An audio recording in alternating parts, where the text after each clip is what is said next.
I was born in 1926, which was not a very good time after the First World War. It was a fairly sparse time in Germany, and it is the times, apparently, were responsible for the rise of Hitler in the early 30s. Being born in 1926, I started school at the age of 6 in 1932 in a school in Poppelsdorf near Bonn, and I was extremely happy there.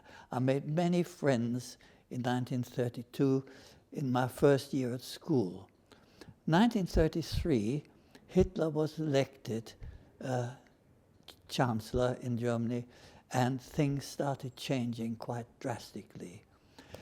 The friends I had suddenly started to avoid me, because propaganda in those days, encouraged by the Hitler regime, was very anti-Jewish, and terrible sort of posters appeared, and anti-Semitism was encouraged through the national press nationally in the town in which I lived. And so my friends started dropping off. As I went into the second year at school in 1933, I suddenly had to walk to school by myself. My friends no longer wanted to walk with me. But as time went on, I also found that there were some louts who started anti-Jewish actions and started chasing me to and from school. And I started to learn sprinting fairly fast, needs must. And at school itself, things started altering. The teacher was suddenly appeared in a Nazi uniform, SR uniform, and if somebody bumped me or did something on purpose and I appealed, the answer I got from the teacher is, "What do you expect as a dirty Jew?" I found school was becoming really intolerable, and I was beginning to be, and I was very unhappy in this school. But a wonderful thing happened then. In the town of Bonn, it was decided that all Jewish children must leave school. Jewish children no longer could attend school in Bonn. Well, I was quite happy not to be able to. But my mother decided school in synagogue wasn't really good enough for me, and so she put me to a boarding school in Cologne, which took me away from my family. This was, how can I put it, fairly hard for a child of 8. So I lost touch with my family already quite early. School was quite happy itself, except the dormitory part of the school was perhaps half an hour's walk from the teaching part of the school. And as time went on, we began to be harassed by Hitler youth who went to school in a different school, because we went to a Jewish school in Cologne, and they started harassing us to and from school, which was not very pleasant. But as we were a large crowd, we decided to stick together, and so really and truly no harm befell us in that respect. But regulations started to occur through the state, which were very, very harsh to Jewish people. First of all Jewish employees were dismissed from their employment. Secondly, Jewish people could no longer attend the opera house. Next, they could no longer attend the cinema. Another edict came, we were not allowed to sit on park benches, which was no hardship to school children. But when we no longer were allowed to go into the park or row on the lake, that was really not so nice, because rowing on the lake was nice for us children.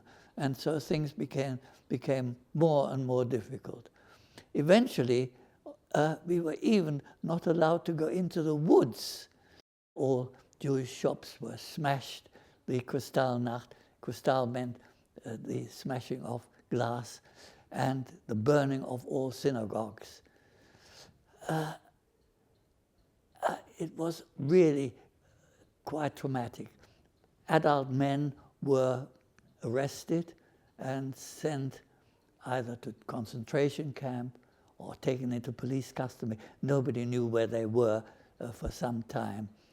But England came to the rescue of children. England decided to take on 10,000 Jewish children and transport them in what became known as the Kindertransport. My mother, when she heard in Bonn what was happening, she immediately put my name down, and it took a long time between November and July 1939 that at last I got onto a Kindertransport. She took me to Cologne, waved me goodbye as the train pulled out, and I was quite elated at the time. The train stopped once or twice to take on perhaps one or two other, a few other people, and it stopped. Then it stopped again, and suddenly the doors burst open, and all hell broke out inside the carriage. Stormtroopers came in, or border guards, I don't know what they were, who started body searching us, and really and truly things were quite traumatic, and I was immensely scared that my mother might have sewn something into my clothes, which people did in those days to smuggle something out. In fact, she didn't. And I got back into my seat after the luggage had been rummaged through, doors slammed shut, and the train suddenly started moving off again slowly. But a very short time afterwards, it stopped. Oh my God, we're back in Germany, I thought. The doors opened, ladies came with sweets and drinks. We were in Holland.